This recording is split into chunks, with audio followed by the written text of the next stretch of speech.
Merci à tous de vous connecter pour partager ce moment. On est là avec Pierre, si tu peux faire coucou. Bonjour à tous, bienvenue à tous. Voilà, Pierre, donc, qui est le propriétaire et vigneron du Château de Gore. Et on a eu la chance d'avoir aussi, pour nous accompagner dans la dégustation, Olivier, qui est un sommelier. Voilà. Bonsoir à tous. Et, bon, il ne va pas le dire, mais donc je lui dis, il était multiple champion et champion de dégustation à l'aveugle. Donc, on va lui bander les yeux et on va lui faire deviner si c'est un blanc ou un rouge. Ça te va, Olivier? Mais c'est pas toujours simple, l'air de rien. Oui, c'est vrai. Dégustation dans les verres noirs, ça parfois on se fait piéger. Exactement. On peut avoir des surprises. Voilà, ok. Bon, voilà, merci à tous d'être venus. Donc, l'idée, c'est de partager un moment tous ensemble de dégustation autour des vins. Si vous pouvez faire un signe de la main, ceux qui ont les vins avec eux. Ah, pratiquement tout le monde a les vins. Donc, l'idée, c'est surtout un échange. Donc, n'hésitez pas, quand on dégustera, à partager vos impressions, à poser des questions. Est-ce qu'on sent ça? Voilà, n'hésitez pas. Il n'y a pas de questions idiotes. On est là pour répondre à tout ça. Sentez-vous à l'aise. Et l'idée aussi, c'est de mieux comprendre à la fois le domaine au Château de Gore et son histoire, l'histoire aussi de Pierre, qui est intimement liée maintenant au Château de Gore, et le futur sur le projet qu'il a envisagé de faire, dont il nous parlera. Peut-être tu veux commencer du coup, Pierre, en expliquant d'où est venue cette envie de reprendre un domaine. Déjà, avant de commencer, je pense ou de parler de mon projet, on ne me voit pas, c'est quand même étonnant, mais vous m'entendez tous? Oui. Très bien. Bon. Ok. On ne me voit pas en plein écran, mais c'est peut-être normal sur le mien.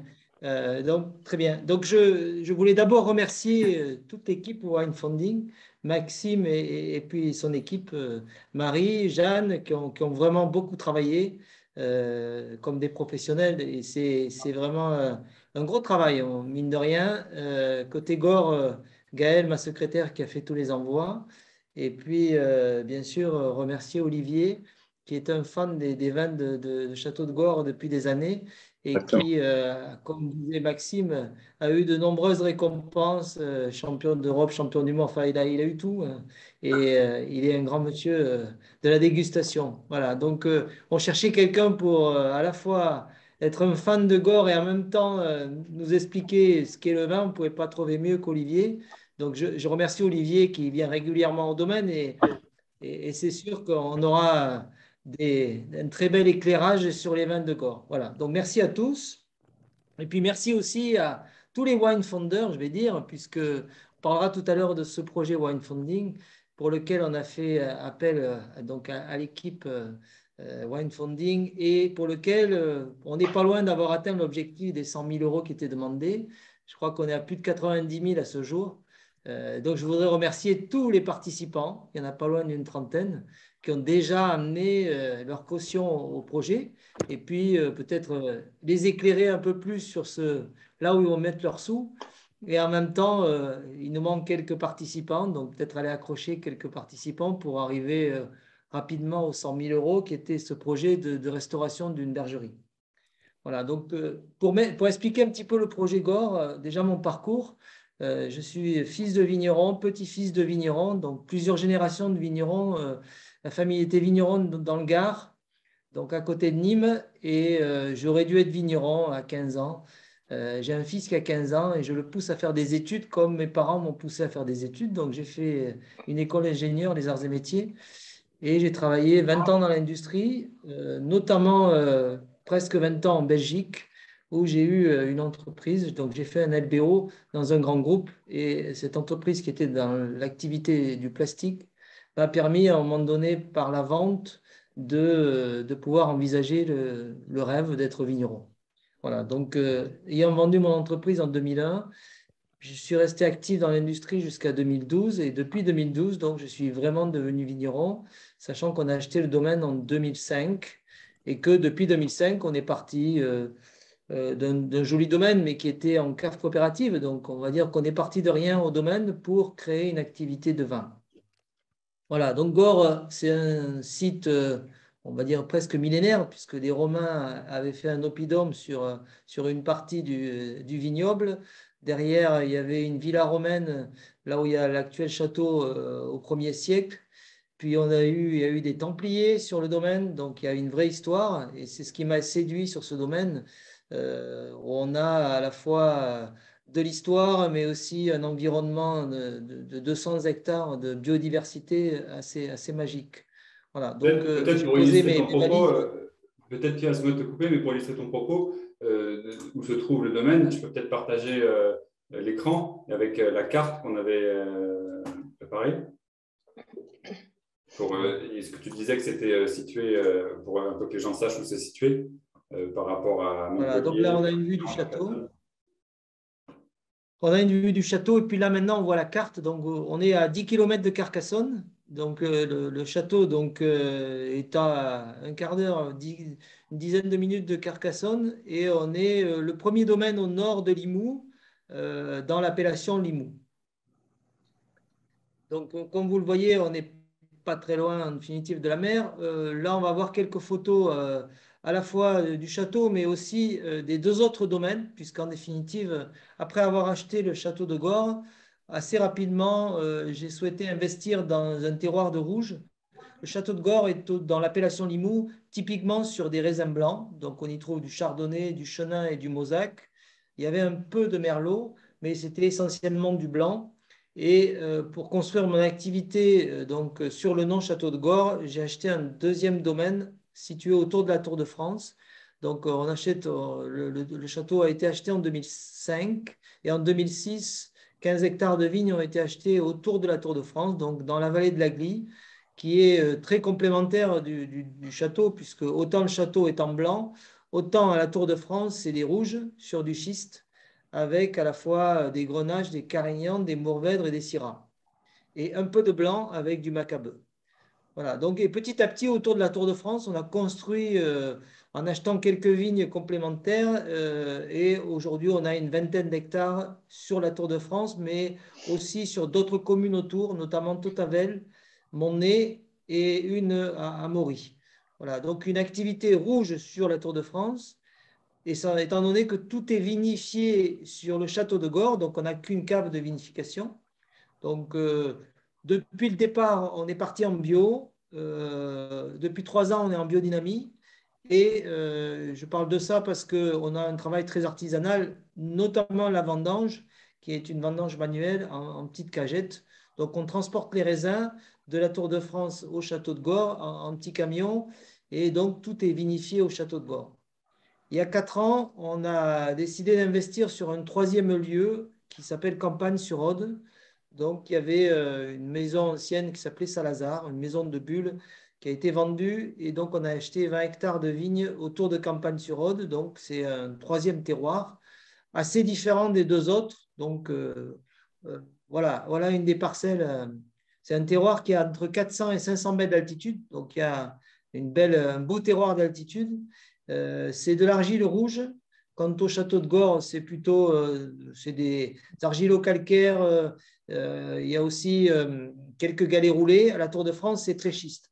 Donc, en définitive, on a 3 terroirs. Ça, c'est une image du domaine de Campagne-sur-Aude, où il y a un magnifique environnement de 15 hectares de vignes d'un seul tenant.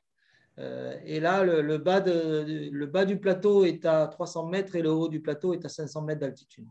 Voilà. Donc, dans ce domaine, il y a du chenin et du mauzac, typiquement limouxin. Donc, on parlera après des développements de Gorre, mais entre autres, sur ce domaine, on va développer des vins à bulles, chose qu'on ne faisait pas beaucoup encore aujourd'hui. Voilà. Donc, une autre photo de ce domaine où on voit en face une montagne un peu mystique qui est Bugarache. Et puis, on est vraiment dans les Piémonts, on est presque au milieu des Pyrénées. Dans le dos, quand on voit cette photo, on a les montagnes des Pyrénées qui sont à plus de 2000 mètres. Voilà. Donc, c'est un très beau terroir, encore une fois, d'argile rouge. Donc, ça, là, on revient sur le Roussillon, où là, on a des vues magnifiques. Ça, c'est la parcelle qu'on a à Totavel. Et là, on voit derrière, enneigé, le Canigou. Donc, c'est à la fois des terroirs magnifiques, mais aussi avec des vues à couper le souffle. Voilà, donc là, on revient au château, cette bâtisse assez, on va dire, simple, mais un joli bâti qui, couvert, représente à peu près 3000 mètres carrés entre la partie château et puis toutes les dépendances. Bien, ok. Peut-être tu voulais ajouter quelque chose sur la manière dont tu travailles. On a parlé de la biodynamie. Est-ce que tu veux peut-être attaquer directement sur la dégustation avec le vin blanc pour commencer à se mettre en bouche? On peut rajouter quelque chose sur la construction de l'équipe qui évolue pas mal actuellement, puisque si on reste sur cette photo du château, comme on dit souvent, et c'est vrai dans toute entreprise, un homme peut être le manager, le leader, mais s'il n'est pas entouré de gens de valeur, on n'avance pas très vite. Donc, j'ai petit à petit construit une équipe de gens de valeur. Anders, Gaël, donc c'est un couple, Gaël, la secrétaire, Anders et le régisseur depuis 4 ans. Et puis récemment, donc en 2021, j'ai pris des conseils d'un vigneron de Loire assez connu qui s'appelle Nicolas Renard. Et Nicolas est venu m'apporter ses conseils et ses éclairages sur les vins encore plus nature qu'on ne les fait, puisqu'on travaille, comme je disais, en biodynamie, on travaille en levure indigène, peu de sulfite, mais Nicolas, lui, il travaille carrément sans sulfite il a une vraie expérience sur les vins nature, des vins nature, bien sûr, propres. Mais donc, Nicolas est venu me donner quelques conseils pendant les vendanges. Et très vite, on a sympathisé et le chef d'entreprise aussi que je suis, très vite, lui a posé la question, mais tu ne voudrais pas venir travailler pour Château de Gorre? Et en définitive, il a à Vouvray 2 hectares de vignes qu'il a gardés, mais il a décidé de devenir, depuis octobre, le directeur technique de Gorre. Donc, il amène un énorme savoir-faire, à la fois dans la vigne, mais aussi dans la cave. La façon dont il a vinifié était assez remarquable. Et puis, dans la vigne, en ce moment, on a entrepris ensemble un vrai travail de fond, parce qu'on avait des vignes qui étaient correctement entretenues, mais pas assez productives. On a des rendements encore aujourd'hui qui sont entre 10 et 15 hectolitres hectares, ce qui est vraiment faible. Et Nicolas a entrepris un gros travail. Il y a une parcelle notamment qu'on voyait en photo, là, sur la photo où on voit le Canigou. À droite, il y a une parcelle autour du château où cette parcelle, Nicolas a décidé de recéper. C'est quelque chose que je n'avais jamais vu dans ma vie. Et donc, on récupère un gourmand au pied de la souche et puis derrière, on coupe la souche. Et donc, on a un système racinaire qui a 40 ans, mais derrière, on va se retrouver avec une vigne qui est jeune et qui est nouvelle. Voilà. Mais c'est un énorme travail de recéper 3 hectares de vigne. Voilà. Donc, je remercie. Là, vous êtes combien là, sur un homme seul et pas. Vous êtes combien du coup maintenant Donc, on est aujourd'hui, Nicolas, en définitive, avec tout le travail qu'on fait, m'a demandé de recruter 5 personnes. Donc, aujourd'hui, on est 7 sur le domaine. Oui, et c'est un travail manuel qu'il faut faire à la main. Voilà, quand on recèpe, c'est la parcelle qu'on voit à droite là. Cette parcelle, si on avait pris une photo actuellement, elle a complètement été recépée, c'est-à-dire on a coupé tous les pieds à 10 cm de hauteur et on a pris le gourmand qui remonte pour refaire la souche à neuf, entre guillemets, tout en gardant le système racinaire d'une vigne qui a 40 ans. Mais le problème des vignes qui ont évolué, qui n'ont pas toujours été bien taillées, c'est notamment les flux de sève qui ne passent pas bien. Et donc, à un moment donné, les flux de sève étant mal faits ou mal préservés, la vigne produit de moins en moins. Et un jour ou l'autre, elle meurt. Donc, en repartant avec un gourmand qui est tout neuf, du pied de la vigne, on refait une vigne jeune, tout en ayant son système racinaire qui a 40 ans et donc le côté qualitatif d'une vigne de 40 ans. Super. Je crois que tout le monde commence à avoir soif. Pierre, si tu veux commencer à parler du vin blanc. Bon. Voilà. Et je pense qu'on va servir l'Imou. Donc, on a 3 gammes de vins et donc la gamme Château, on a l'Imou. Et donc, le Limoux, c'est un assemblage de chardonnay qui est majoritaire avec du chenin. Et donc, c'est à peu près 70% de chardonnay, 30% de chenin. Et comme on disait tout à l'heure, on va laisser Olivier nous expliquer ce qu'il ressent dans ce vin. Peut-être avant de parler des ressentis, de la manière dont tu l'élabores en termes de. Donc, je disais tout à l'heure, on fait les vendanges manuelles. Donc, bien sûr, on va sélectionner les bons raisins au niveau des coupeurs. On est très exigeant sur la coupe et donc on ne rentre pas des raisins qui ne sont pas de bonne qualité, des raisins pourris, des raisins pas mûrs. Donc, on a une sélection extrêmement exigeante sur la vendange. Derrière, on va presser les raisins souvent après un passage dans une chambre froide. On a une chambre froide qui nous permet de baisser les raisins en température aux alentours de 10 degrés. Et très souvent, on presse les raisins le lendemain, donc pour avoir des raisins en basse température et pas démarrer les fermentations trop vite. Donc, on presse les raisins dans un pressoir pneumatique.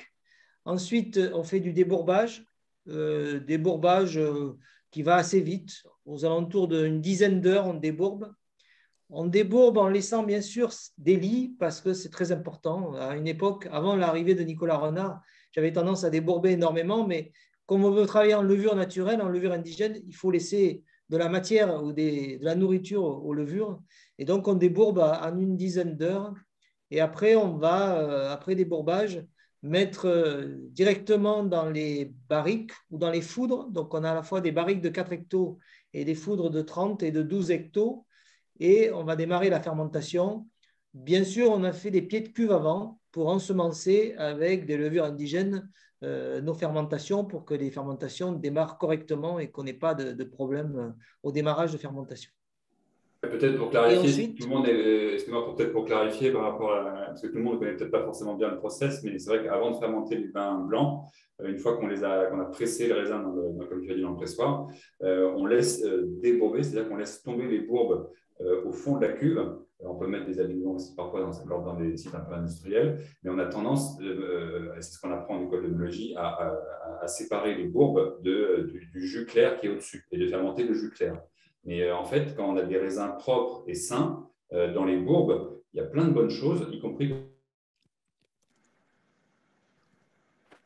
comme tu disais, pour donner à manger aux levures, donner des levures, surtout en levure indigène, et de quoi de l'énergie suffisante pour assurer leur travail de fermentation, c'est-à-dire transformer le sucre en alcool.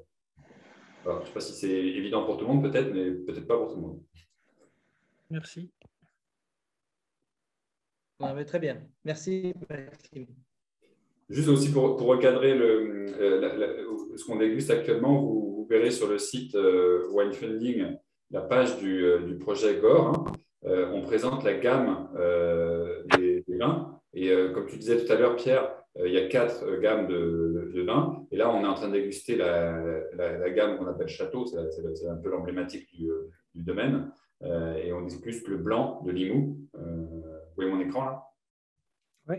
Le blanc de Limoux. Après, on dégustera le rouge de cuvée Campagne. Et on terminera par le rouge pour mon père de la cuvée Prestige.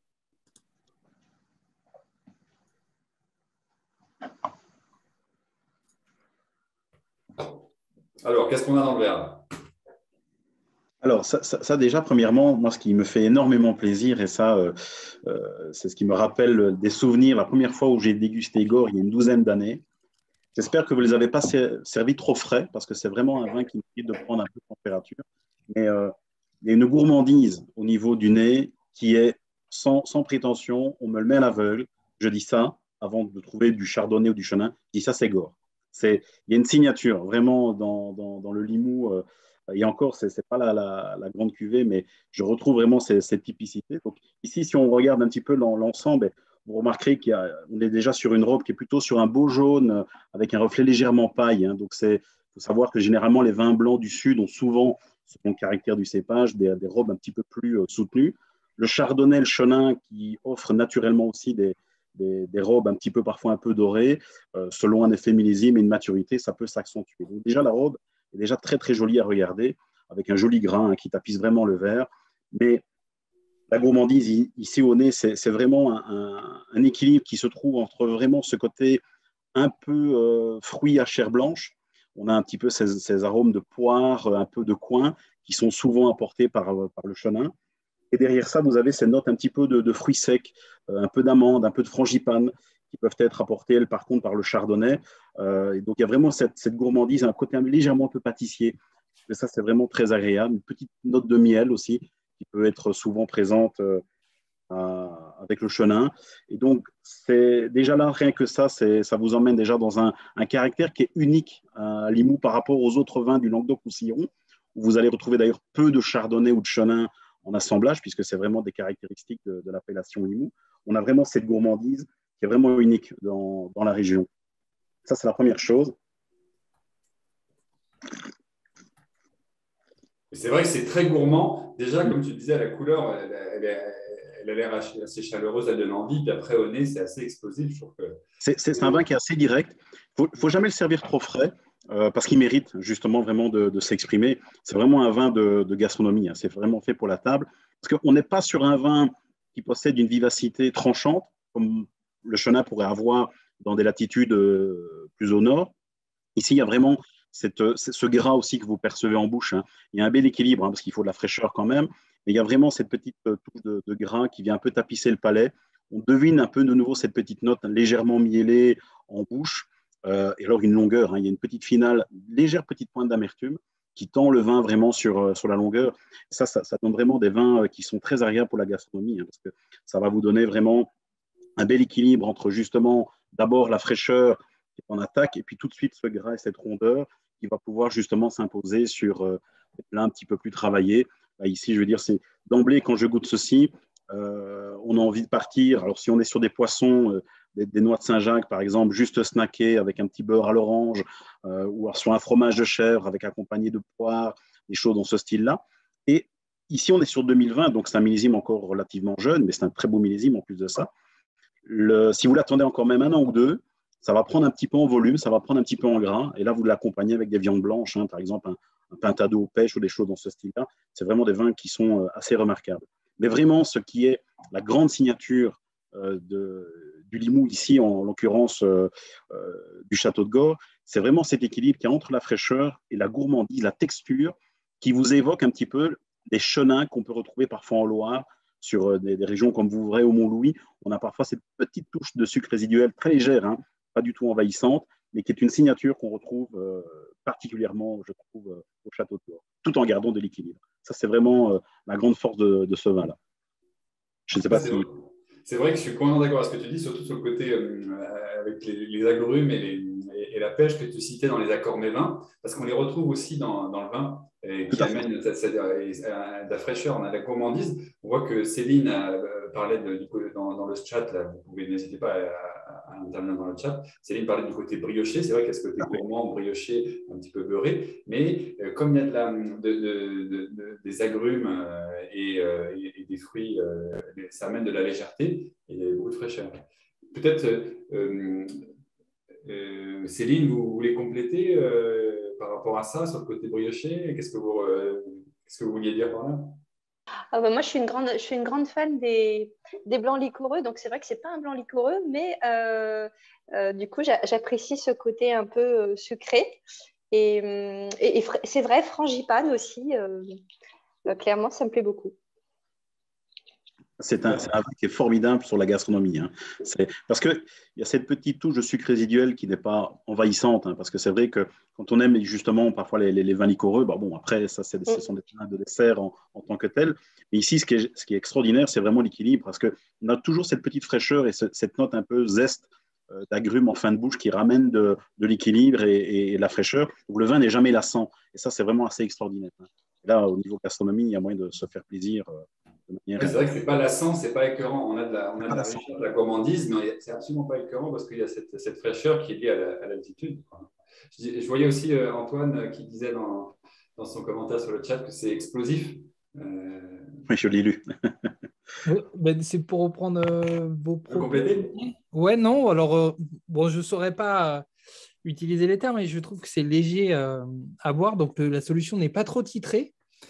Et on sent bien en bouche le chenin quoi, qui ressort beaucoup. Il y a du soleil là-dedans, c'est magnifique, hein, bravo.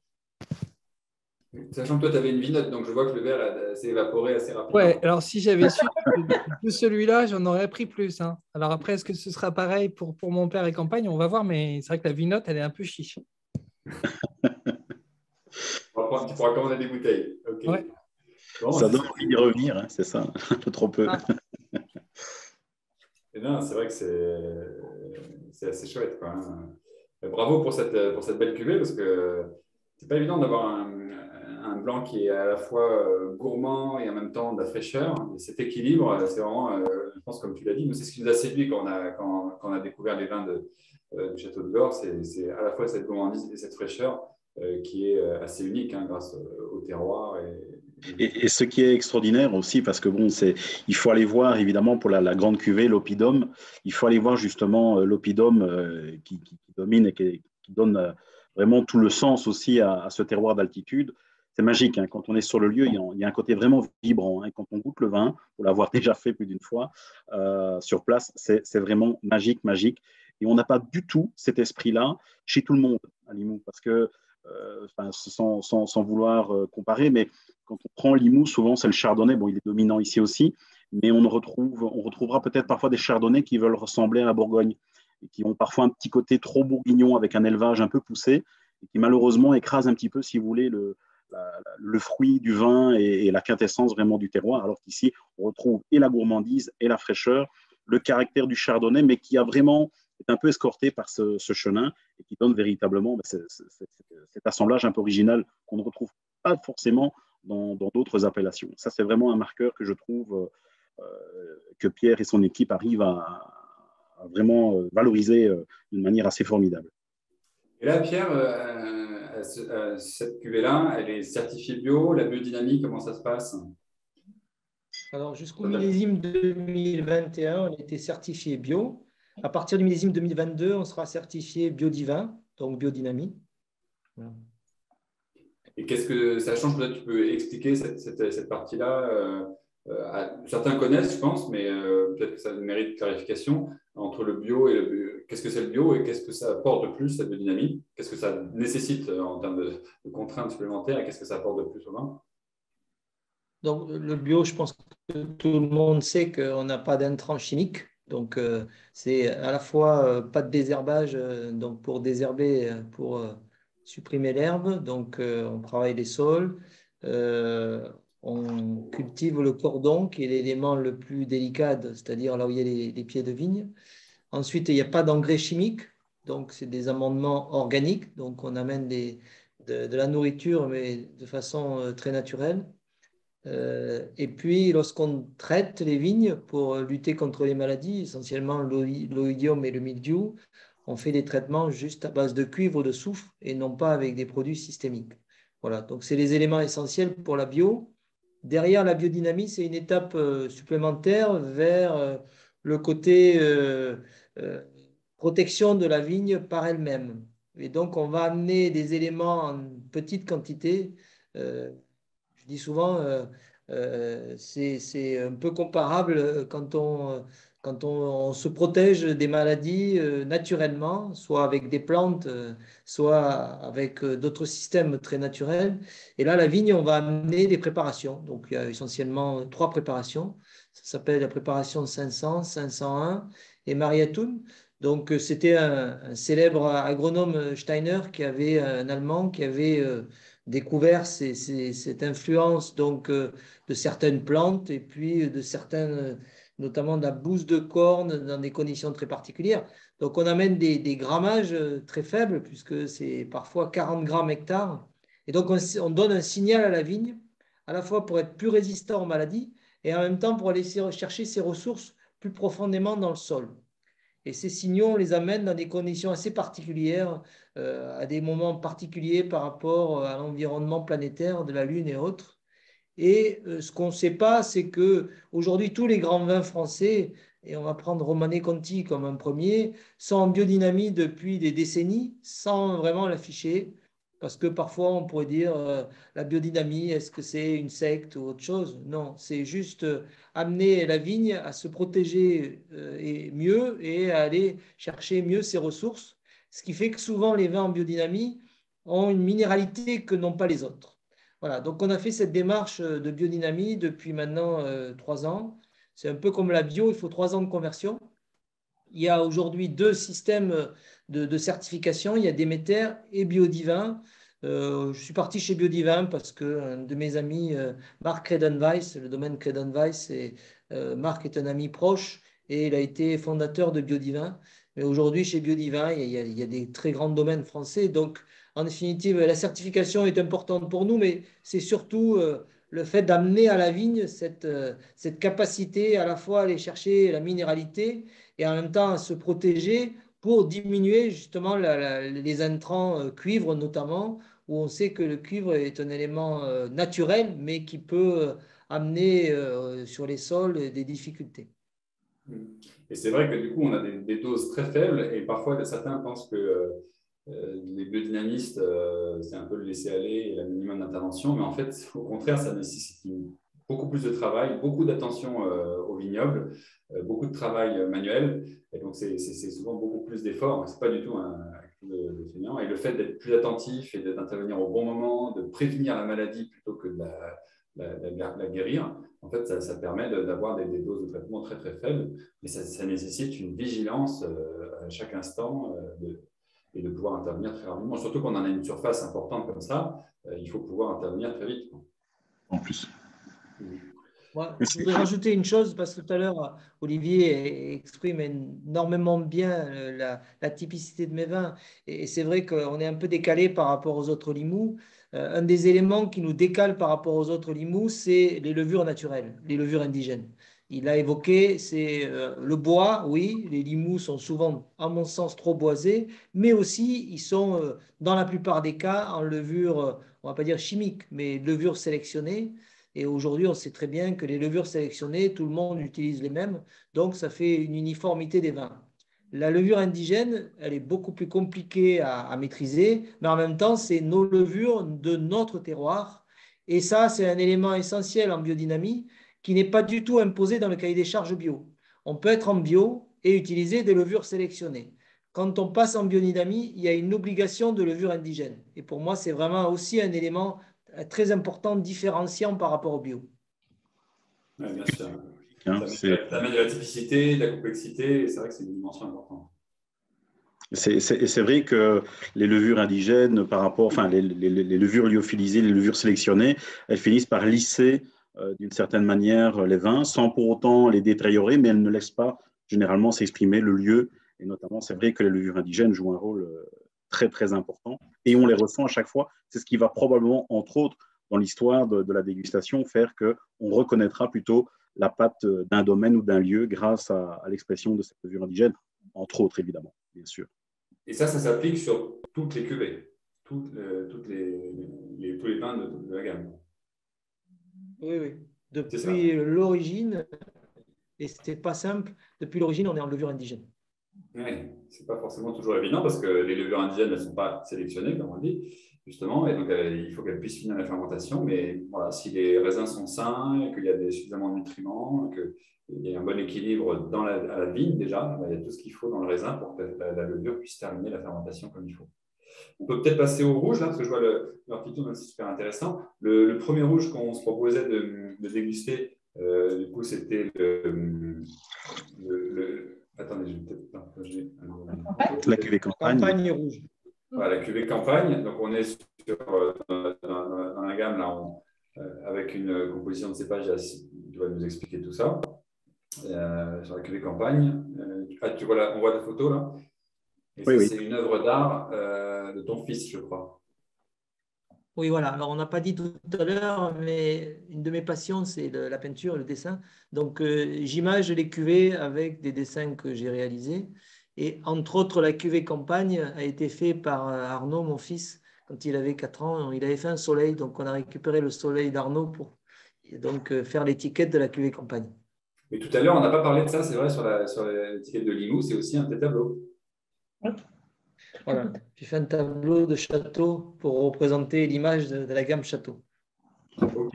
Alors ça, qu'est-ce qu'il y a comme cépage là-dedans? Donc, campagne, on voulait un vin, on va dire un peu de bistrot, un vin assez simple, et on est parti sur donc le terroir du Roussillon, sur de la Syrah. Donc, c'est une Syrah qui n'est pas complètement pure, puisque pour être en AOP Languedoc, il faut avoir toujours un peu de grenache. Donc, il n'y a même pas 10% de grenache pour être en AOP Languedoc, mais c'est plus de 90% de Syrah.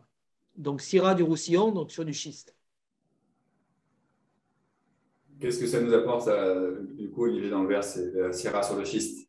Ben là, ce qui est extraordinaire dans les terroirs de schiste, c'est de nouveau la fraîcheur qui se souligne souvent par une minéralité que l'on percevra aussi bien en bouche, mais même au nez, hein, parfois par des notes très légèrement fumées. Ça laisse souvent plus de place aux épices aussi, mais on n'a jamais la lourdeur sur des terroirs, par exemple, qui sont un petit peu plus lourds que les schistes. On est souvent parfois sur… Et alors, évidemment, l'altitude, l'exposition va jouer aussi un rôle important, mais souvent dans les schistes, on a vraiment plus de tension, plus de fraîcheur, plus d'équilibre, aussi bien dans les vins rouges que dans les vins blancs.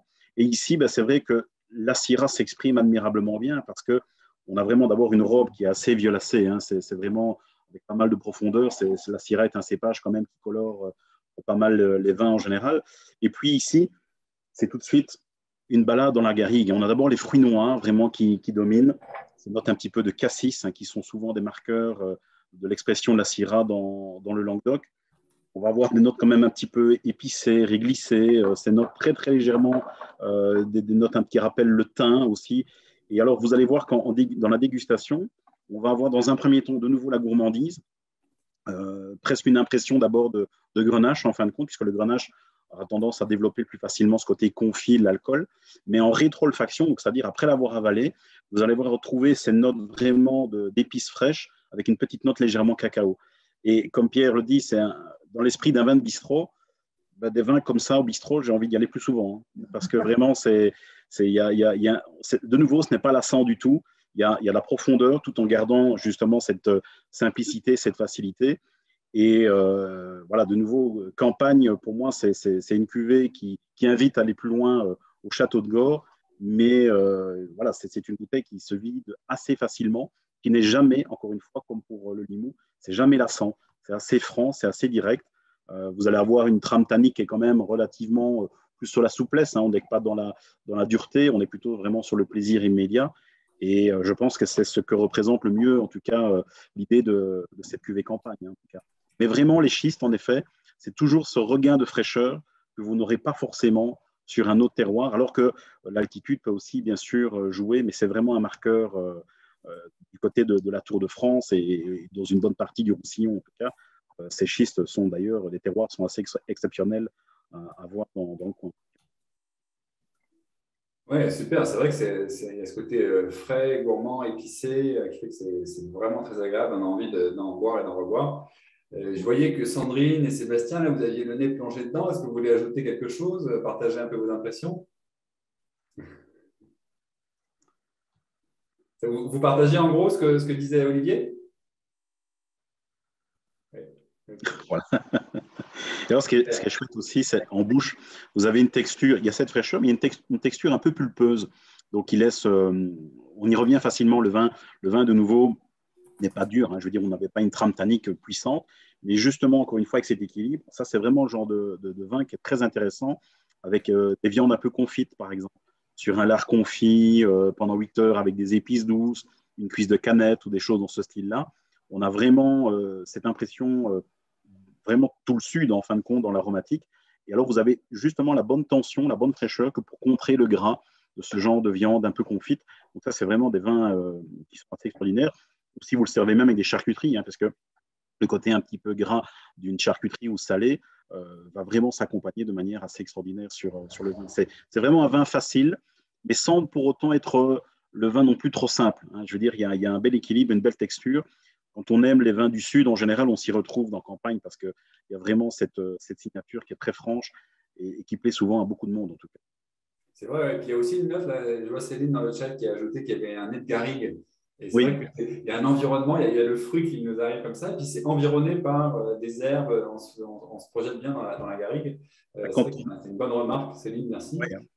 Quand on a un nez comme ça, ça raconte le Sud, hein. C'est vraiment, ça sent les vacances, comme on dit. Super, ouais. Et d'ailleurs, Francesco nous dit que ça lui donne envie d'en boire un peu plus et d'aller plus loin dans la découverte. Peut-être que Francesco, vous n'avez qu'une petite vinote, vous avez une bouteille? Non, il n'est pas là. Ouais. Ok. Avant de passer merci à tous pour vos commentaires et bravo encore pour ce vin qui est hyper accessible, séduisant et vraiment bien fait. Francesco, vous voulez ajouter quelque chose? Bonsoir, excusez-moi. Soit. Ah, vous n'êtes pas obligé de vous faire goûter à votre fils. Il est peut-être un peu jeune. Peut-être juste à tremper le doigt. Excusez-moi, j'ai été chercher le petit, du coup, je n'ai pas entendu votre question. Non, vous disiez que vous avez envie d'en voir un peu plus et d'aller plus loin. Et du coup, je me demandais si vous avez quelque chose à ajouter sur les commentaires de dégustation d'Olivier. Pas du tout. Je suis toujours très curieux d'avoir les commentaires d'un professionnel justement sur le Campagne Rouge. Parce que voilà, je trouve que c'est une baisse. Voilà, c'est un bon vin dans la gamme, entrée de gamme entre guillemets des vins de Gore. Après, voilà, c'est vrai que le Campagne blanc, pour moi, est vraiment au-dessus. Après, voilà, le rouge est très agréable. C'est vrai que, comme vous le voyez ici, on est autour d'un plateau de fromage charcuterie et c'est vrai que ça s'accommode très bien. Voilà. Ah oui, comme disait Olivier, la charcuterie, le gras avec cette fraîcheur, ça s'équilibre parfaitement. Ça se marie bien. Super. On a un petit comité ici, du coup, voilà. C'est pour ça qu'on n'a pas branché la caméra pour ne pas perturber le live, mais voilà, donc c'est vrai que je confirme que ça marche bien avec les charcuteries. Voilà, exactement. Oui, ça a l'air d'être unanime, quoi. Tout le monde a l'air d'être. Oui, tout à fait. Ok. Et donc voilà, et donc nous on a...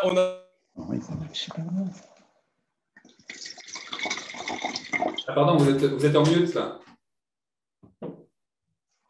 Excusez-moi, Francesco, vous êtes en mute. On n'a pas entendu ce que vous avez dit. Il en était aux charcuteries, je crois. Oui. Pardon, Voilà, vous êtes passé en mute. Donc, je disais, on a tellement envie de continuer la découverte qu'on a déjà enchaîné le blanc au niveau de l'oppidum. Donc voilà. Ah, mais vous avez un pack un peu plus. Alors, donc, en fait, on suit avec les mignonnettes, mais bon, on fait un petit dégust en parallèle, voilà, pour continuer la découverte. Quoi. Vous êtes bien équipé. Bravo. Voilà. C'est très bien ça. Ok. Peut-être avant de passer à l'autre rouge, on pourrait parler un petit peu du projet. Ce que tu envisages de faire, Pierre? Voilà, alors déjà, juste une petite précision. Je crois que c'est Antoine qui posait la question de Mourvèdre. Vous m'entendez? Oui, c'est vrai, ouais. C'est souvent la petite pointe. C'est votre petit verre d'eau à vous, quoi.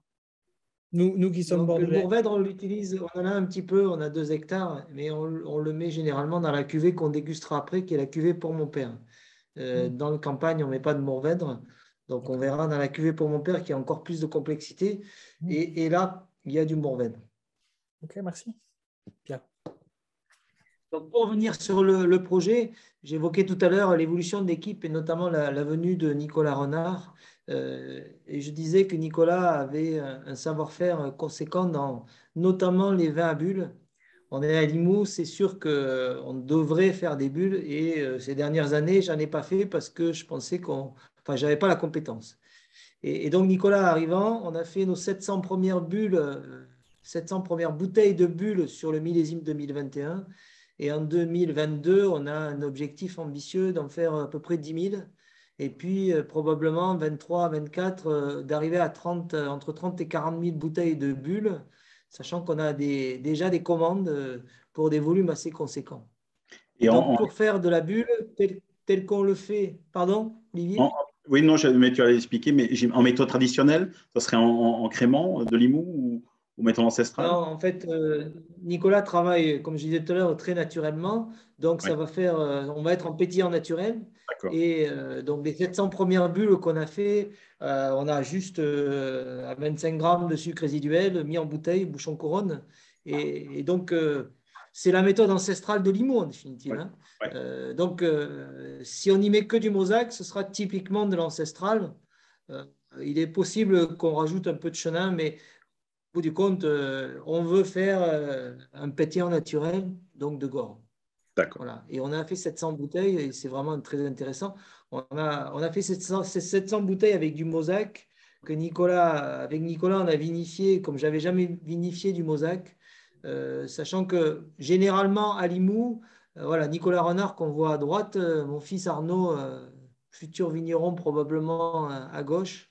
Et donc, Nicolas a vinifié le Mauzac Alors, je vais juste faire un aparté, parce que tu montes la photo, c'est vraiment, l'histoire est belle. J'avais, je vous dis, rencontré Nicolas Renard l'année dernière pour qu'il vienne m'aider à vinifier du pinot noir, parce que sur Gore, on a planté du pinot noir. Et conseillé par mon importatrice du Japon, elle m'avait dit, oh, il y a un vigneron en Loire qui pourrait venir t'aider pour vinifier du pinot noir.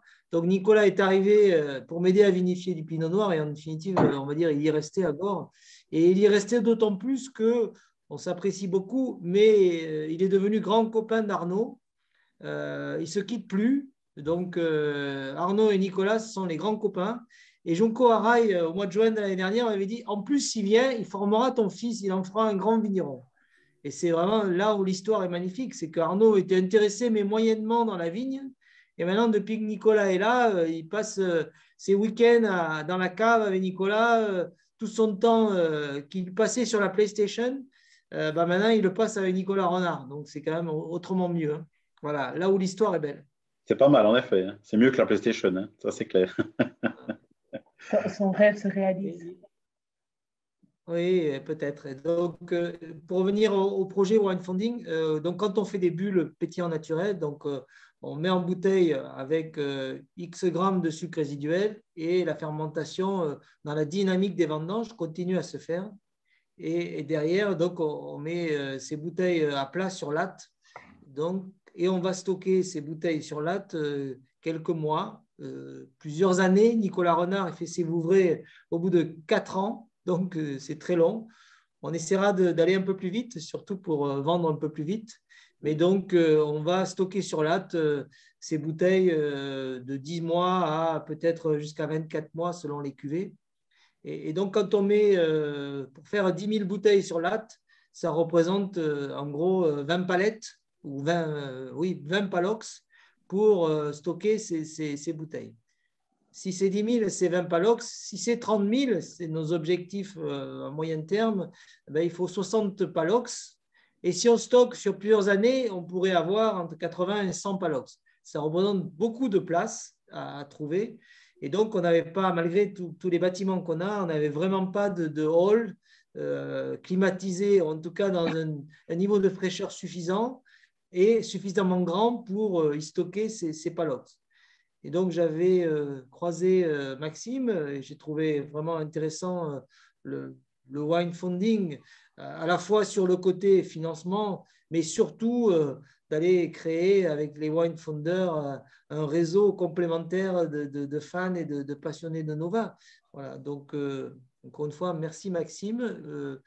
On a profité d'une bergerie qui avait été qui s'était effondrée au 19e siècle. Donc, moi, je ne l'ai jamais vue construite, mais c'était une ancienne bergerie où il y a les murs de la ceinture périphérique. Donc, on va refaire un toit, une structure avec un toit et un bardage mélèze par devant, faire un environnement très naturel. Et donc, ce sera un local de 300 mètres carrés qui va vraiment nous permettre de stocker ces palox. Oui, donc là, actuellement, vous voyez mon écran. Actuellement, ça ressemble à ça. Effectivement, il ne reste plus grand-chose de la bergerie. Et le projet architectural, bon, c'est un schéma très simple, mais c'est de conserver une partie de la pierre et de la réintégrer dans son environnement d'origine, en fait, pour pas que ce soit trop visible. Et là, ça va donner de l'espace de travail. Peut-être pour compléter ce que tu disais sur la fabrication des pétillants naturels, je ne suis pas sûr que tout le monde connaisse forcément très bien les pétillants naturels. Peut-être pour simplifier par rapport et pour illustrer par rapport au champagne que tout le monde connaît. Le champagne, en fait, on fermente le jus de raisin, le mou, complètement jusqu'au bout. C'est-à-dire qu'il ne reste plus de sucre. Les levures font le travail complet jusqu'au bout. Et ensuite, on rajoute ce qu'on appelle une liqueur de tirage dans laquelle il y a un petit peu de sucre et des levures. Donc, en fait, on rajoute du sucre quand on fait du champagne avec des levures qui font une deuxième fermentation en bouteille. Et comme ces levures, en transformant le sucre qu'on a ajouté en alcool, elles génèrent du CO2, c'est ça qui fait les bulles de champagne. Ça, c'est le champagne. Dans le pétillant naturel, la grosse différence, pourquoi on dit que c'est pétillant naturel? C'est parce que les levures, elles ne fermentent que le sucre qui est présent naturellement dans le raisin. Donc, on n'ajoute pas de sucre. C'est-à-dire qu'on fait la fermentation et un peu avant la fin de la fermentation, on met en bouteille. Enfin, d'abord, on refroidit pour que les levures se calment un petit peu. qu'elles arrêtent de transformer tout le sucre en alcool. Et on met en bouteille. Ensuite, on réchauffe petit à petit les bouteilles et les levures, naturellement, reprennent la fermentation et elles continuent à consommer le sucre qui était présent dans la bouteille. Et ça crée donc ce qu'on appelle des pétillants naturels parce que c'est à partir du sucre présent naturellement dans la bouteille. Voilà, petite clarification, je ne sais pas si c'est évident pour tout le monde parce que les pétillants naturels, ceux qui connaissent bien le vin et qui sont adeptes de ça et amateurs de pétillants naturels savent, mais tout le monde ne le sait pas, donc je me permets de l'expliquer. Et sur la partie logistique, effectivement, les palox là, dont tu parlais, tout le monde n'a pas forcément vu dans un chai, c'est une palette, donc j'imagine que tout le monde a vu une palette, hein, c'est à peu près 1 mètre sur 1 mètre, un peu plus. Et là, c'est une caisse dans laquelle on met les bouteilles qui ont justement qui ont fermenté, qui font des bulles. Et ensuite, une fois qu'on les a reposées comme ça, allongées, ça permet d'avoir ce côté un petit peu gras grâce aux levures qui diffusent dans la bouteille. Ensuite, on va les étiqueter après. Donc, il y a une mise en bouteille et ensuite un étiquetage qui se fait après. Donc, c'est un process qui est assez complexe par étapes, mais qui permet du coup d'avoir des vins qui sont naturellement pétillants, d'où le terme pétillant naturel. Et tu partages ce que je dis là, Pierre? Je vais juste compléter. Maxime, je vais juste compléter par rapport à ce que tu disais, parce qu'on va dire qu'il y a peut-être plusieurs pétillants naturels. Je vais dire, il y a des pétillants naturels où les vignerons ne vont pas dégorger, c'est-à-dire ils laissent les levures qui ont travaillé, en travaillant les levures forment des lits, et donc il y a un peu de choses dans la bouteille, un fond dans la bouteille. Nous, de façon à avoir un vin parfaitement limpide, on va dégorger, comme on le fait sur un champagne d'ailleurs. Donc, dans le champagne, tu l'as très bien expliqué, il y a un rajout d'une liqueur et donc de sucre et de levure. Donc, il n'y aura pas le cas. Mais par contre, à partir du moment où le champagne a refermenté, à la deuxième fermentation, il y a un dégorgeage et derrière un équilibre de la bouteille avec ce qui est sorti, de façon à avoir une bouteille bien remplie. Bon, on fera la même opération. Nous, on va dégorger et donc on va remettre du vin, le même que les autres bouteilles. Hein. Donc, on récupère juste le vin de certaines bouteilles pour remettre à niveau le vin avant de remettre, comme dans une bouteille de champagne, un bouchon de champagne muselé et l'étiquette. Mais donc, il y aura bien cette opération de dégorgeage qui permet d'avoir un vin parfaitement limpide. C'est vrai, c'est ça, très clair. Bon, je pense que s'il y a des questions là-dessus, n'hésitez pas. Mais je pense que c'est important de clarifier. Ça intéresse peut-être pas mal de gens. Voilà donc pour ce projet-là. Et donc l'idée, c'est comme tu l'as dit, Pierre, de contribuer au financement de la rénovation de cette bergerie pour en faire le projet qu'on a expliqué. Et ça concernera principalement du coup, le stockage des pétillants naturels. Quoi. Bon, je vois l'heure qui tourne. Je crois qu'il y a peut-être des gens qui ont prévu ensuite de passer à table. Peut-être on peut terminer sur le troisième rouge qu'on a prévu de déguster, qui est dans la cuvée Prestige. Tu peux peut-être nous montrer la bouteille avec, en plus gros que ce que j'ai à l'écran là. Voilà, avec encore une fois une œuvre, un tableau que tu as peint toi-même. Et cette cuvée, on appelle ça la gamme Prestige. Donc, dans la gamme Prestige, tout à l'heure, Olivier évoquait le blanc qui est oppidum.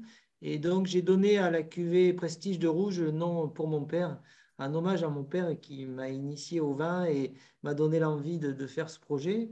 Malheureusement, mon père est décédé un peu trop vite et donc j'ai donné le nom, la cuvée pour mon père.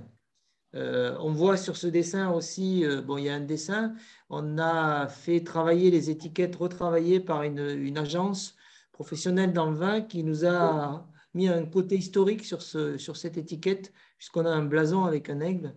Au XVIIIe siècle, le domaine appartenait à un certain marquis de Siran et il avait un aigle. Et je parlais tout à l'heure de biodiversité. C'est magnifique parce qu'autour de Gorre, il y a des forêts. Et Gorre, d'ailleurs, l'étymologie du mot Gorre, certains me posent la question des fois, ça veut dire forêt. Et donc, autour de Gorre, il y a des magnifiques forêts. Et entre autres, la semaine dernière est revenu, il y a des aigles bottés. Et la semaine dernière est revenu le couple d'aigles qui sont là à partir du mois de mars-avril jusqu'au mois d'octobre-novembre. Donc, on a 2 grands oiseaux autour du domaine, le circaète, qui est un oiseau typique de la région, et l'aigle botté. Donc, voilà. Donc, on a un blason avec un aigle, mais qui est vraiment représentatif de ce qu'est Gorre. S'ils sont revenus, ces oiseaux, c'est parce qu'ils s'y sentent bien et qu'ils doivent avoir une bonne biodiversité, avec plein de petits mulots qui se baladent pour faire le dîner. Ils connaissent les bonnes adresses. Je pense que la biodiversité que tu instaures en travaillant en bio et en biodynamie, ça attire tous ces oiseaux.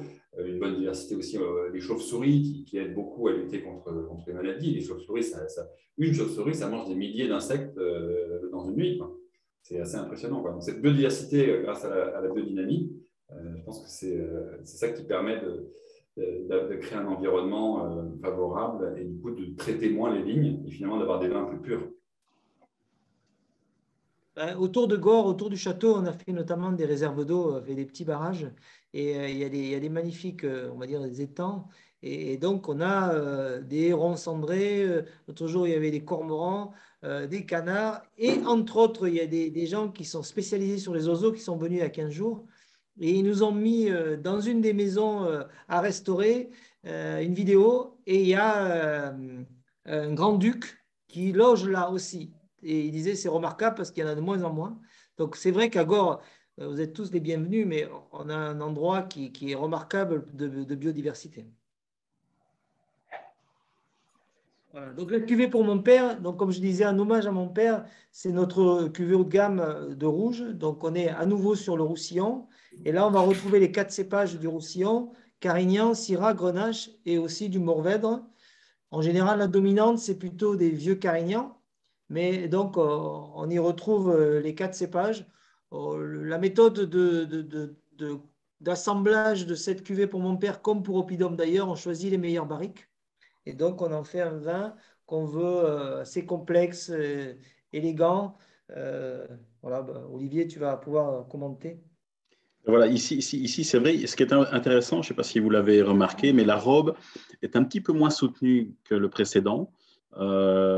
Ici, on est plus sur une robe, je veux dire, ça reste avec ses reflets un peu grenat violacé, mais elle est moins intense et elle laisse place justement d'ailleurs à une autre approche totalement différente de campagne, puisque ici, on a d'abord la cerise noire au premier nez, avec ses petites notes très légèrement mentholées. On a évidemment le côté légèrement boisé, mais un boisé qui est très fin parce que ça laisse de la place aux fruits, ça lui apporte un peu de structure.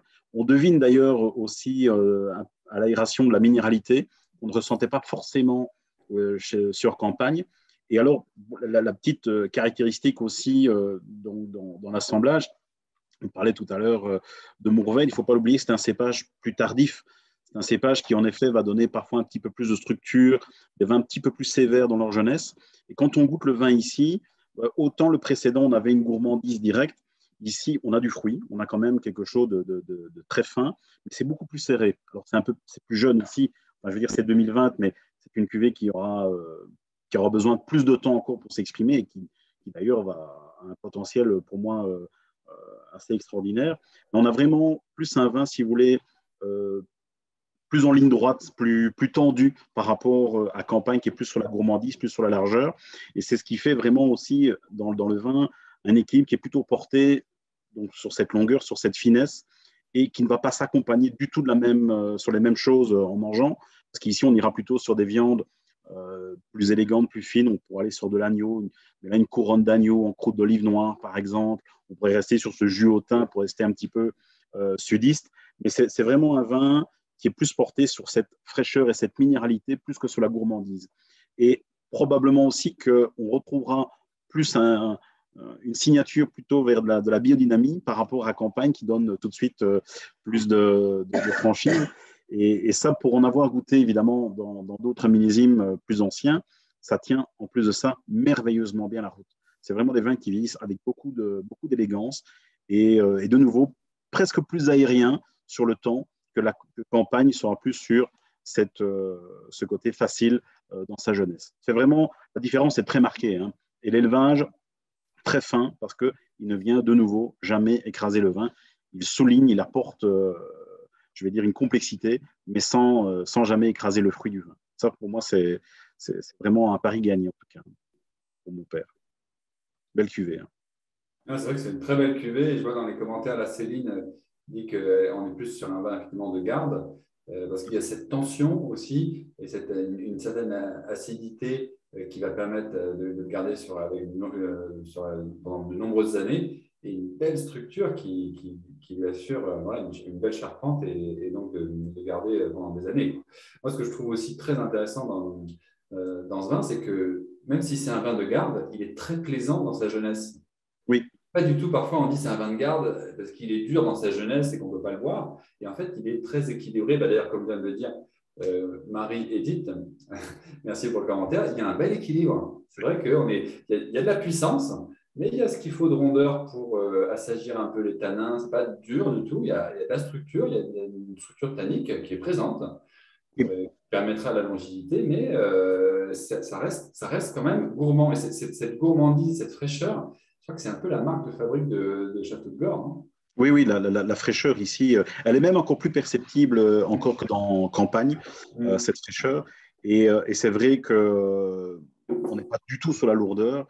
Et c'est ce qui va justement lui conférer probablement un temps de garde aussi assez intéressant. Et de nouveau, en effet, c'est pas lassant. Et encore, quand on le goûte sans manger, en effet, on perçoit cette petite trame tannique qui est plutôt des tanins qui sont assez fins. Hein. C'est une texture assez fine. Mais en mangeant, en plus de ça, ça va encore s'équilibrer. Et on a vraiment un vin aussi qui est parfait pour vraiment affronter des viandes un petit peu plus puissantes, mais en gardant l'élégance. On n'ira pas sur des plats mijotés pour garder justement cet équilibre, cette fraîcheur. Et ça, c'est ce qui, encore une fois, en effet, c'est comme Maxime l'a dit, c'est un peu la signature de Gore. C'est cette fraîcheur qu'on retrouvera dans tous les vins. En fait. C'est vrai que je suis d'accord avec toi, Olivier, qu'il y a presque plus de fraîcheur que dans la campagne. Est-ce que Pierre, tu peux nous éclairer sur d'où ça peut venir dans le vignoble, dans l'assemblage de cépages? Ça vient à la fois du Carignan, parce que tout à l'heure, Olivier disait la robe est moins soutenue. Le Carignan est un cépage où il y a une robe un peu à la Pinot Noir. Hein. Enfin, je ne suis pas spécialiste de Bourgogne, mais c'est sûr qu'on a maintenant des Pinots Noirs à Gore. Quand on a vinifié nos Pinots, on a une robe qui est quand même plus claire. Hein. Et donc, la base de ce vin, c'est du Carignan. On a des vieilles vignes de Carignan qui ont 100 ans, malheureusement très peu de rendement, mais en même temps, il y a une élégance, une finesse qui est liée à ces vignes. Et en même temps, une jolie, on parle de fraîcheur, c'est des vignes qui sont à 350 mètres sur les hauts de la vallée de la Glie. Donc, il y a une vraie fraîcheur aussi de cette altitude. Voilà. Et puis, même si on y amène un peu de Mourvèdre qui est plus structuré, il n'y a pas 10% de Mourvèdre là-dedans. Donc, en définitive, la base, c'est les Carignans, très fins, très élégants. Derrière, on y met les Syrahs, mais on met les meilleurs Syrahs, puisque là aussi, on choisit les meilleures barriques. On choisit la meilleure Syrah, des Grenaches. Et donc, au bout du compte, pour revenir à l'élevage, on ne l'a pas dit, mais on a investi dans pas mal de foudres Stockinger. Stockinger, c'est un gros tonnelier, enfin un grand tonnelier autrichien. Et c'est des gens qui amènent une minéralité dans le vin, qui élèvent le vin sans le boiser. Donc c'est assez remarquable. Et sachant qu'avec Nicolas, cette année, on a fait encore plus d'élevage dans du béton, ce que je faisais peu. Et c'est vrai que à la fois l'assemblage Stockinger qui boise peu et le béton, on va avoir des choses vraiment très élégantes et prêtes à boire aussi. C'est un peu l'objectif parce qu'on n'est pas là du tout. Oui, on peut boire un pour mon père qui a 10 ans, c'est magnifique, mais c'est un peu dommage de devoir attendre 10 ans pour se faire plaisir. Donc, autant on peut se faire plaisir tout de suite, autant si on attend, on va aller vers de la complexité. Alors, par contre, je voulais rajouter, parce que j'ai oublié tout à l'heure, un élément essentiel à la dégustation de Pour mon père, et c'est vrai, peut-être un peu moins sur campagne, mais sur nos châteaux, comme sur les deux vins de prestige, au Pidôme notamment le blanc, mais aussi, surtout pour mon père, il faut vraiment carafer nos vins, parce qu'ils méritent de l'ouverture. Et là, moi, je déguste sans l'avoir carafé et on perd quelque chose. Donc, que ce soit au Pidôme en blanc ou pour mon père en rouge, il faut vraiment carafer les vins. C'est vrai qu'ils se sont enfermés et triqués dans la bouteille. Et à un moment, il faut que les arômes se libèrent et la carafe, y compris pour les blancs, comme tu l'as très bien dit. On ne pense pas toujours, les gens ne pensent pas à carafer les blancs. Et c'est hyper pertinent de carafer les blancs, je suis vraiment d'accord. Et surtout pas les servir trop frappés, parce que ça, c'est l'erreur trop courante. Et on passe à côté à ce moment-là. Et surtout avec ces vins qui ont ce gourmand, ce brioché, comme disait Céline tout à l'heure. Et Antoine, on a eu du Mourvèdre, là. Du coup, ça t'a plu d'avoir le Mourvèdre? Il est toujours là? Ouais, je suis là. J'ai 2-3 activités annexes, que j'ai des enfants, il faut que j'aille chercher les pizzas. Mais le Mourvèdre, voilà, c'est la petite pointe de poivre. C'est top. Non, mais franchement, vos produits, Pierre, ils sont. Enfin, je ne sais pas. S'il fallait choisir, bien qu'il y ait du Mourvèdre pour mon père, moi, j'ai préféré Campagne. Pourquoi? Je ne sais pas le dire. Il y a une fraîcheur dans Campagne. Et c'est vrai qu'on sent que mon père, il y a un potentiel de garde, en fait, presque, hein, qui est intéressant, mais il est un peu tôt, peut-être pour le boire, là, mon père, comme ça, mais c'est mon sentiment de non-sachant. Mais Campagne, je suis resté en race Campagne, quoi, magnifique. Vraiment, Ça va être très bien pour la pizza qui arrive alors avec les enfants. Et je pense qu'elle se mariera bien, ouais, tout à fait. C'est parfait. Magnifique. Ouais. OK. Ben, c'était des très beaux vins, ouais, comme l'a dit Antoine. Hein. Bravo, Pierre, pour cette belle cuvée. On se régale et c'est des vins qui sont tout de suite séduisants. On ne peut pas. Et c'est très. En plus, je pense que quand on le partage avec des amis, il n'y a pas quelqu'un qui va vous dire « j'aime pas trop », etc. Parce que c'est des vins qui sont hyper consensuels, qui sont très abordables. Et donc, ça, c'est un bon point, mais qui ne sont pas non plus superficiels. Là, quand on est sur mon père, on a plusieurs niveaux de lecture. Et on a parlé des fruits, de la garrigue, des épices. Il y a plein de choses à raconter. Et en plus, surtout quand on le décante, on va avoir d'autres arômes qui apparaissent. Et dans le verre, au cours du repas, d'autres arômes se révèlent. C'est vraiment un des très beaux vins. Merci beaucoup et bravo, Pierre. Si quelqu'un voulait ajouter quelque chose. Moi, j'aimerais, enfin, je ne sais pas, Olivier, si tu veux rajouter quelque chose, après peut-être que je dirai un mot, mais peut-être Olivier. Mais moi, ce que je rajouterais, c'est si vous passez dans le coin, il faut absolument te rendre visite pour voir le lieu, parce que le lieu exprime énormément de choses, mais vraiment, hein, ça ne s'explique pas, mais il y a quelque chose de vraiment vibrant sur le lieu, que ce soit au domaine en lui-même, que ce soit dans les vignes. Ça prend beaucoup de sens et on comprend encore mieux les produits. Et ce sont des vins à chaque fois, et ça, je pense que Pierre peut le dire s'il s'en souvient. Je pense que c'est en 2009 ou en 2010, quand j'ai découvert les vins, moi, je suis resté véritablement scotché. Ce sont des vins qui ne laissent jamais indifférent. Jamais, jamais, jamais, jamais. Ça c'est magique. Quand on a des vins qui ne laissent jamais indifférent, c'est extraordinaire. Bien que je peux me donner une petite baffe parce qu'on en a eu dans un concours, je ne l'ai pas reconnu. Pourtant, plusieurs fois dans un concours, j'ai reconnu ça c'est Château de Gore, mais la dernière fois, malheureusement, ça n'a pas marché. Enfin, comme quoi, ça, c'est le mystère de la dégustation aussi à l'aveugle. Moi, si je peux rajouter quelque chose, une petite anecdote, j'ai travaillé un peu pour Bernard Magret, lequel avait des vins non loin de votre lieu de villégiature. Et il y avait un vin de mon nez, justement, qui s'appelait Si mon père savait. Vous voyez, ça vous fait un point commun, là, parce que vous avez rendu hommage à votre aïeul et que, ma foi, mon nez n'est pas loin du château de Gore, si j'ai bien compris. Ouais, on a des vignes proches de Magret à mon nez aussi. Et voilà. OK. Bon, bravo en tout cas pour votre travail. Bravo. Et alors, en effet, il faut goûter Alderica. Hein, aussi, alors justement, la cuvée Alderica, c'est vrai qu'on n'en a pas trop parlé. On peut peut-être finir rapidement là-dessus, sur le fait que là, on a goûté pour mémoire le blanc de la cuvée. Voyons mon écran. Oui. Le blanc de la cuvée du château de Gore, de AOC Limoux. Le rouge de la cuvée Campagne. On a goûté aussi le rouge dans les prestiges qui s'appelle Pour mon père. Il y a aussi 2 autres cuvées Alderica qui sont produites en quantité assez limitée, quelques centaines de bouteilles. Tu peux nous en parler, Pierre? Oui, et ce qu'on doit rajouter peut-être, parce qu'on n'est pas là pour parler des prix, mais c'est intéressant de dire que Campagne, c'est 10 €, que Château, c'est 14, que Prestige, c'est 24 et qu'Alderica, c'est 40 €. Donc, on a une gamme assez large. Et c'est vrai que tout à l'heure, vous disiez, vous êtes fait plaisir avec Campagne à 10 euros. On a des rapports qualité-prix intéressants. Ah oui, c'est top. Alderica, on en fait peu. Donc, Alderica, on en fait 1000 de chaque référence à peu près jusque-là. Mais l'arrivée de Nicolas Renard fait qu'on va un peu plus développer cette gamme. Et au lieu d'avoir 2 bouteilles comme aujourd'hui, on va avoir probablement 4 ou 5 cuvées Alderica à chaque fois de façon confidentielle. Et ce sera des vins vraiment nature. Super. Bon, merci beaucoup. Je ne sais pas s'il y a d'autres questions. Vous n'hésitez pas à nous contacter par email. On fera un plaisir de vous répondre. Oui, les prix qui ont été annoncés, là, la question de Marie-Édith, est-ce que ce sont des prix publics? Oui, les prix que tu as annoncés, Pierre, ce sont des prix publics. Oui, public TTC. TTC. Oui, c'est pour ça qu'il y a des vins hyper accessibles. On peut se faire très plaisir avec ces cuvées Campagne à une dizaine d'euros. Campagne à 10 euros, c'est imbattable. C'est imbattable. Et puis après, voilà, sur les vins un petit peu plus élaborés, on a un peu plus de richesse et plus de complexité. Voilà, il y en a pour tous les goûts, toutes les occasions aussi, parce que ça dépend aussi de ce avec quoi on marie.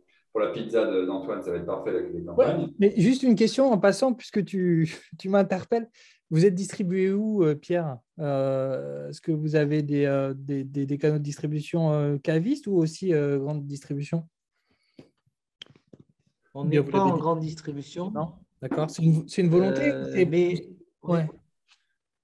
On a un distributeur national qui s'appelle les CAF 41, qui est à Nîmes et qui a des grossistes un peu partout en France. Bon, on ne fait pas d'énormes volumes, donc ça veut dire que parfois on ne nous trouve pas, mais les CAF 41 ont des partenaires un peu partout en France. Donc, au bout du compte, les commandes à Gore sont les bienvenues aussi. On peut vous livrer, ce n'est pas des sommes très importantes. Ouais. Donc, mon email, vous pouvez l'avoir. Et donc, ce que je voulais rajouter, c'est, à un moment donné, c'est qu'on n'a pas de souci, même si c'est 6 bouteilles. Bon, et puis François de Belgique dit, il est un de mes importateurs en Belgique. Donc, on a quand même à l'étranger aussi des partenaires comme François qui importe du vin. Je voulais rajouter aussi un élément important parce que Céline disait, on a envie de venir. Vous êtes tous les bienvenus, d'autant plus qu'on a un couple de Belges amis qui tiennent une table d'hôte et une chambre d'hôte. Donc, on a 2 chambres d'hôte sur le domaine, une table d'hôte. On va développer le côté no-tourisme. Maxime l'évoquait tout à l'heure, on va peut-être faire des tiny house dans la forêt l'année prochaine. Mais déjà, aujourd'hui, il y a 2 tables d'hôtes, il y a 2 chambres d'hôtes et une table d'hôte tenue par Benoît et Thérèse où c'est vraiment agréable de venir nous voir. C'est beau, hein, c'est magnifique. Voilà le domaine où vous pourriez venir séjourner. Il a quel âge le sapin, Pierre? Un cèdre. Alors, il y a un puits au pied du cèdre et le puits est daté de 1730. Alors, et je dis souvent, le cèdre a peut-être été planté au moment où ils ont fait le puits, donc le cèdre aurait 300 ans. Et bien donc dans 8 ans, pour les 300 ans, vous invitez tous les investisseurs, c'est ça? C'est une bonne remarque. Franchement, il faut prendre cette date. Parce que 1730, oui, franchement, ce sera magnifique. Il y a un truc à faire. Cuvée cèdre, quelque chose comme ça. Ouais. Voilà, on a pris rendez-vous pour 2030. Venir à Gore, sans ça. On viendra avant quand même. Oui, mais quand même, il faut venir avant. Et puis d'ici là, on pourra déguster, en tout cas, avec plaisir, tous ces vins. Merci beaucoup à tous pour votre participation. Bravo encore pour ces beaux vins. Merci Olivier pour ta participation et la description. Avec un immense plaisir. Merci. Et n'hésitez pas, si vous avez d'autres questions, on sera un plaisir de vous répondre. Voilà, la campagne est encore ouverte, vous pouvez en parler autour de vous. Vous pouvez juste aussi commander les vins sur le site de Wine Funding. Vous pouvez commander les vins avant d'investir, commander les vins pour le plaisir de déguster. Voilà, n'hésitez pas en tout cas à nous contacter. Merci beaucoup à tous. Merci à l'équipe, Marie et Jeanne, d'avoir préparé tout ça avec Pierre. Merci, elle n'est pas là, Gaëlle, mais il faut quand même la remercier, c'est elle qui a fait toutes les expéditions. Et tu la remercieras, Pierre. Et voilà.